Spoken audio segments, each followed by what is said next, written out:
ఏంటంటే ఒక్కొక్కసారి ఏడిసిన సందర్భాలు కూడా ఉన్నాయి. గంగాపూర్ విలేజ్ ఒక రైతు తన కొడుకును పొలంకు తీసుకెళ్లి వెళ్ళిపోతుంటే అడిపందులు వస్తాయేమని చెప్పి కరెంట్ షాక్ బిల్ ఇద్దరు చనిపోయారు. చాలా క్లోజ్ గా మానిటర్ చేసిన నేను, నాకు కూడా చాలా బాధ అనిపించింది. పల్లె సుజన ఫౌండేషన్ ఉంది, చాలా మంది రైతులకి తెలుసా తెలియదా నాకు తెలియదు. నేను వాళ్ళకి R&Dకి కొన్ని అప్లికేషన్స్ పెట్టుకున్నాను, ఆ పేపర్ కటింగ్స్ అవన్నీ పెట్టి. అసలు అడవి పంది అనేది వరికి వస్తలేదు. సరే మనం పళ్ళు వేసినప్పుడు మొక్కజొన్న వేసినప్పుడు వస్తుంది, అంటే స్మెల్ తో వస్తుంది.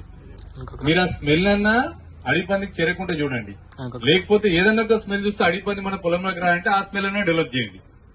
అంటే మళ్ళీ ఎండ్ ఆఫ్ ద డే దీనికి వచ్చేసేసి మీరు ₹1,00,000 పంట పండిస్తే నేను 2 లక్షల మనం కెమికల్స్ ఎక్స్పోర్ట్ చేసి దాన్ని మనం రికమెండ్ చేసాం అనుకోండి, ఫార్మర్స్ కి ఖర్చు పెరుగుతుంది. నా ఫండమెంటల్ కాన్సెప్టే ఫార్మర్ కి ఖర్చు పెరగొద్దు.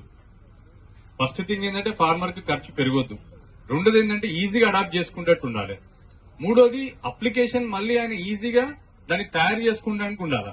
సో చేస్తే వాళ్ళు ఒకటి తయారు చేసారు, మేము ప్రయోగం చేసినాం. పోయినసారి సక్సెస్ అయింది. సరే మన అదృష్టం కొద్ది అడిపందు రాలేదా, దాని వల్ల రాలేదా నాకు ఐడియా లేదు. తులసి పర్ఫెక్ట్ దాని పేరు. ₹650 ఒక లీటర్ దొరుకుతుంది. ఒక్క లీటరు మీకు 5 ఎకరాల పంట చుట్టూ చల్లితే సరిపోతుంది, స్ప్రే చేస్తే సరిపోతుంది. నాన్ కెమికల్ అది. దాంతో మళ్ళీ కొంత దిగుబడి కూడా పెరుగుతుంది అనుకుంటారు. అది రెండో విషయం. సోలార్ ట్రాప్స్ డెవలప్ చేసినాం. అంటే మీరు ఎండకు లైట్ పెట్టేసేసేస్తే రాత్రిపూట అది ఆన్ అవుతుంది. దానికి డమ్మీగా తీగలు చుట్టేసినాం అనుకోండి, ఆటోమేటిక్ ఏ కరెంట్ కనెక్షన్ లేకుండా ఆ తీగల ద్వారా కొన్ని అడిపందులు రిస్ట్రిక్ట్ అవుతున్నాయి. కాకపోతే ఏమైందంటే మళ్ళీ మూడోసారికి వచ్చేసరికి అడిపందు కూడా తీగకు దాగి చూస్తుంది. ఎప్పుడైతే కరెంట్ షాక్ లేదనుకుంటే అది మళ్ళీ పొలంలోకి వచ్చేస్తుంది. అదొక ఇబ్బంది అవుతుంది. నేను ఓన్లీ ఈ పర్టికులర్ ఇన్సిడెంట్ కోసం ఈసారి మళ్ళీ పలికాయ దునిపించిన. ఈసారి కనుక సక్సెస్ అయితే తప్పకుండా మీకు అందరికి చేరువేస్తాను. మూడో విషయం ఏంటంటే చాలా మంది గ్రామీణ యువకులు ఉన్నారు, ఇంట్రెస్ట్ ఉన్న యువకులు ఉన్నారు. ఇప్పుడు బ్రదర్ చెప్పినట్టు వాళ్ళందరికీ సెల్ఫ్ ఎంప్లాయ్మెంట్ లాగా కూడా ఎందుకంటే మనం ట్రాక్టర్లు కొనుక్కున్నట్టు, హార్వెస్టర్స్ కొనుక్కున్నట్టు, ఇంకోటి కొనుక్కున్నట్టు ఇప్పుడు ఈ డ్రోన్స్ గానీ పందిర్ల మధ్యలో దున్నే చిన్న చిన్న మిషన్స్ వచ్చినాయి.